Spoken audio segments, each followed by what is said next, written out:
ગઈકાલે મને એક બેન મળ્યા હતા. બેન LRD PSI 2026 ની આ વખતની ગ્રાઉન્ડની પરીક્ષા પાસ હતા. એવું કહેતા હતા કે મારા પપ્પા મને કહે છે કે હવે હું ક્લાસ જોઈન કરી લઉં તો હું પાસ થઈ જાઉં. મેં બેનને લાખ રૂપિયાની સલાહ આપી હતી. જો તમારામાંથી કોઈ એવા છે જે અત્યારે આજ પરિસ્થિતિમાં છે તો મેં જેમ એને સલાહ આપી હતી હું તમને એક સાચી સલાહ આપીશ. તમને ડેફિનેટલી કામ આવશે. કોરા કાગળ ઉપર લખી લેજો. જો બેન તમે આ વિડીયો જોતા હો તો તમે પણ કમેન્ટ કરજો તમને જે કાંઈ સારું લાગ્યું એ બધું.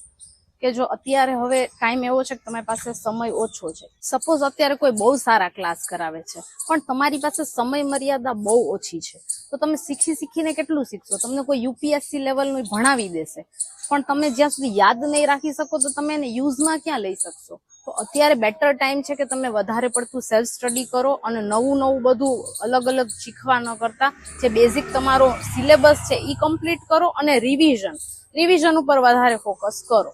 એનાથી જ તમે પાસ થઈ શકશો. અમારી જાત અનુભવ 3-4 જગ્યાએ ક્લાસ કર્યા પછી કહું છું.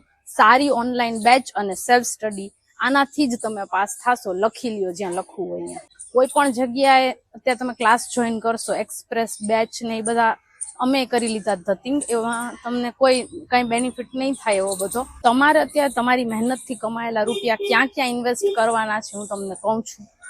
સારી બુક્સ, સારું કન્ટેન્ટ, એક સારી ઓનલાઈન બેચ, સારું ફૂડ અને એક સારી લાઇબ્રેરી કે જ્યાં તમે અત્યારે આઇસોલેશનમાં જેટલા રહેશો ને એકાંતમાં જેટલું તમે એકલા બેસીને સેલ્ફ સ્ટડી કરશો ને તમને હેલ્પફુલ થશે. ભલે તમે ક્યારેય ક્લાસ નથી કર્યા પણ તોય જો તમારે લેખિતમાં પાસ થવું છે તો અત્યારે તમારે જેટલું સેલ્ફ સ્ટડી રીડિંગ કરશો એટલું તમને ઇમ્પોર્ટન્ટ થશે. શું કામ? કેમ કે હવે તમે ક્યાં એક્સપ્રેસ બેચ જોઈન કરશો પેનિક થઈ જશો અને એમ કહેશો કે હું ફટાફટ ક્યાંક ક્લાસ જોઈન કરી લઉં તો હું પાસ થઈ જાઉં.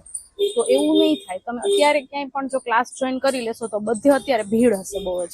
હવે તમને ભણાવતા હશે એ લોકોનો વાંક નથી, સ્ટુડન્ટ એટલા બધા હોય તો તમને ભણાવતા હશે, તમને અંદરથી ડાઉટ થતા હશે, તમે એટલા બધા ક્વેશ્ચન નહીં કરી શકો. તમે એને વારે ઘડીએ પૂછશો તો તમને ખુદને એવું થશે કે કેટલીક વાર પૂછવું એમ, બધાની સામે તમને શરમ આવશે. પણ જ્યારે તમારી પાસે ઓનલાઈન બેચ હશે તમને નહીં સમજાય એટલી વાર તમે રિપીટ કરીને જોઈ શકશો અને સમજી શકશો. તો ચલો, આઈ હોપ મારી આ સલાહ તમને બહુ હેલ્પફુલ થશે. બીજા કોઈ તમને ક્વેશ્ચન હોય તો કમેન્ટ કરો. મળશું નેક્સ્ટ વિડીયોમાં. Bye bye. જય હિન્દ.